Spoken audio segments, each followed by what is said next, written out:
The next item on our agenda is item number 2, which is a public hearing in relation to local law introductory number 3 of 2020, a local law amending Title 5 of the Municipal Code of the City of White Plains to add Chapter 5 through 8, forfeiture of vehicles in connection with criminal acts. Move to open the public hearing. Second. All in favor? Aye. Opposed? Carried. The hearing is open. I believe we're going to have a preliminary presentation by Chief Castelli, our police chief, and Karen Pasquale in the mayor's office. And then we'll be hearing from also James Nolan, who is the advocate who really made this happen and continues to work around the county in memory of his brother, which is really remarkable and really worthy of comment and appreciation. And we also have Ellen Hendricks here for County Executive Latimer, and then it will be open to anyone else who wishes to comment. So, Ms. Pasquale, if you'd like to start. Good evening. We have just, as the mayor said, a very brief presentation for you. I just wanted to add a bit of background for the council members to kind of let you know how we got to this point. Back in mid-December 2019, the mayor, along with staff from a few different departments, had the opportunity to meet with Mr. Nolan. Mr. Nolan came in to request that the city consider passing a local law that would authorize the forfeiture of vehicles that have been involved in drag racing or unlawful speed contests, I guess is the legal term. So after that meeting, we kind of reconvened the police department, the law department, the mayor's office. We talked about, what is the scope of this problem within our city and what are the current challenges regarding enforcement. And we looked at legislation that had been passed in other municipalities, including locally Yonkers. And we did have the opportunity also to speak to staff that had been involved in both the drafting of that legislation and also the implementation of it. So that was very helpful as well. And based on all of this, we decided to move forward with 3 proposals, which is what you have before you tonight. And really, we believe that these 3 proposals, the overall effect of these will be to further disincentivize drag racing in our community. So the package before you consists of 3 components, 1 local law and 2 ordinances. And the local law is the local law that Mr. Nolan came and spoke to us about, which is it would authorize the city to commence a civil action seeking forfeiture of vehicles used in connection with unlawful speed contests after the owner of that vehicle was convicted or pled guilty to Section 1182 of the New York State Vehicle and Traffic Law. And then the first ordinance, we add actually a definition of unlawful speed contest to the city's municipal code and provide penalties, therefore. And the second ordinance would amend the city's noise ordinance to clarify that the types of noises created during an unlawful speed contest are prohibited noises and also subject to penalties. And just to be clear, the 2 ordinances, they are a conviction or a guilty plea under those 2 ordinances would be considered a violation that could result in a fine. All right, so then I'll turn it over to Chief Castelli, who will give you the law enforcement background on it. Thanks, Mayor.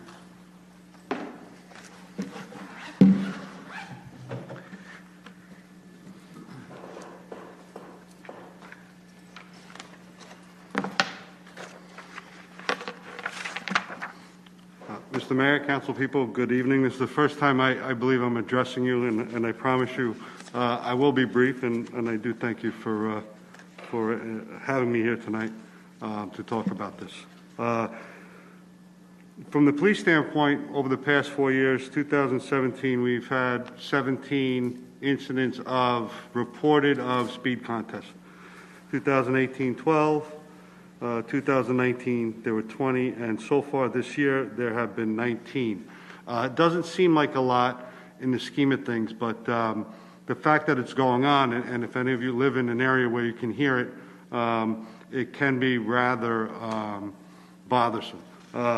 It also can be very dangerous to have it. So we do take it seriously. The problem with this, and the good thing about this local law, is that they're very organized. When they get this done, they have scanners, they have scouts. So if we do even get calls, once they see the police coming, they may break it up. So we have strategies already in place. Just so you know, I just want you to get an understanding that the laws is a tool that's going to help us out, but we've been doing as much as we can. We monitor social media. We use information from people who might want to give us information about this. We have been doing pre-surveillance at some of the locations where we think it's going to happen. We make sure we go there. So if they start setting up, the goal would be to scare them away, and just high-frequency patrols. Spring, summer, fall, nice weather, late at night is when this is generally going on. So we do take measures already into our hands to try to minimize any of this. And prior to the law, just this year, we have been able to issue about 12 summonses. We've made 2 arrests and impounded 2 cars, but the arrests and the impounds were due to the plates on the cars were illegal and really had nothing to do with the racing in and of itself.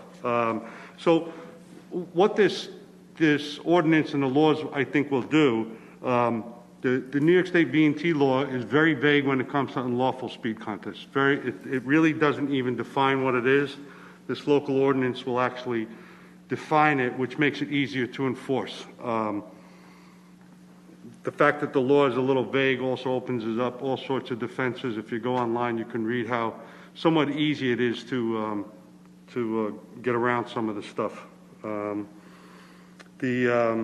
Gives us local control also. You know, in tandem with the V&T law, if our city council, city attorneys get involved, we just have a little bit more control over what happens, as opposed to maybe the DA. There's no real law to impound a vehicle just for racing through the vehicle and traffic law. This will give us the ability, when necessary, to take that car off the street. And again, even if it's just to hold it until the case is adjudicated, it's just a somewhat of a deterrent.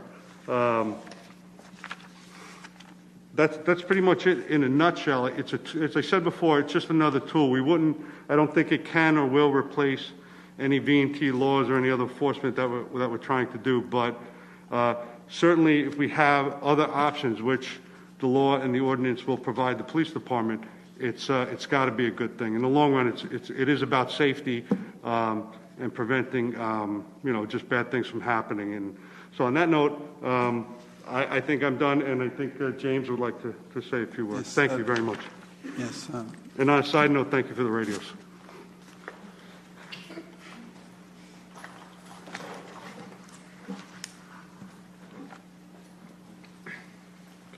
Hi, nice to meet you. Thank you for having me today, Mr. Mayor, the council, the city of White Plains, police department, everybody that was involved. This is, by the way, for people watching at home, this is James Nolan. His brother was killed in a very tragic occurrence that received a lot of attention. Yes. And James has taken that terrible tragedy and moved forward in a positive way to try and save lives and improve our community by being an advocate for legislation. So that's my intro for you. But thank you. But go right ahead and advocate. Well, my brother was the Oakland A's baseball player. He was killed in a drag race that wasn't his, in a shooting that he was an innocent victim for. 2017, Yonkers passed this law, and since then they've done such a great job that, we didn't want to put the burden on anybody else. We wanted to push this in other cities and other municipalities, and it's actually in the state right now, but that's going to take a little bit longer. This law will help save and protect many people. We are currently 10 days away from my brother's 5th year anniversary of his death, or his shooting. 9 days away from the anniversary of the race that took his life. I do not want to have or be a part of a funeral or a wake or a hospital visit for any other family that has somebody taken from them because of these acts. These acts are unlawful, they're dangerous, and they lead to no good. I've shown proof of racists for $50,000. I've shown racists for pink slips. They really think this is Fast and the Furious out there, and this is a lifestyle to them. And you know what? But this is our livelihood. And you know what? Just because it was passed in Yonkers doesn't mean that it had to stop me at any point. So that's why I'm standing here today, and I am very thankful for this. Since May alone, Yonkers, because of this law, has given out 1,400 summonses and has confiscated over 10 vehicles. That's just Yonkers alone. Imagine what it could do in White Plains and a population of over 50,000 people. That's 50,000 people that will be protected, but then that's thousands of more that will save the pain of dealing with what I have to deal with on an everyday occurrence. You know, it hurts me when I hear people say, well, who is he to say what I could do in my car, what I could put in my car? I'm the person that had to decide if my brother had 6 brain surgeries and not to survive. I'm the person that had to plan his wake and his funeral. And I'm the person that had to tell my parents he's no longer going to make it for a race that wasn't his. So I have every more right than they do. And you know what? Again, I am very thankful for standing here today because, like I said, this law will help protect and save many people. Some people will not know that it's saving them. But you know what? We don't ever want to get to that point that, you know what, this law can't help them. So I want to say thank you very much on behalf of myself, my family, our friend, and you know what, for the people that don't know that this is a risk and this will be stopped. So if there's anything I could ever do to help your city, please count on me. Besides this and many other things, I will be very vocal and I will help in any way possible to get this done. So thank you. Thank you, Mr. Nolan. And I believe Ellen Hendricks is here on behalf of County Executive George Latimer.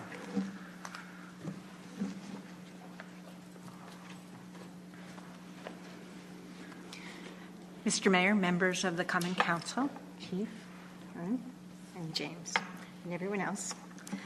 I'm Ellen Hendricks, and I am Assistant Director of Intergovernmental Services for County Executive Latimer.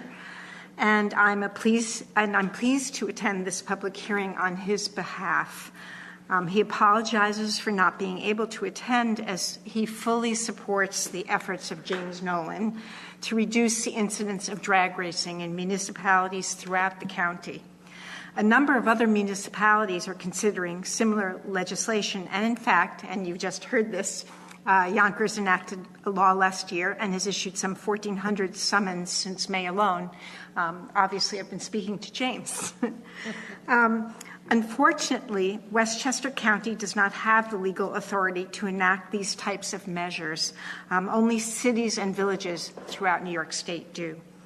We urge Mayor Roach and White Plains Common Council members to support legislation that will help reduce and hopefully eliminate this dangerous practice.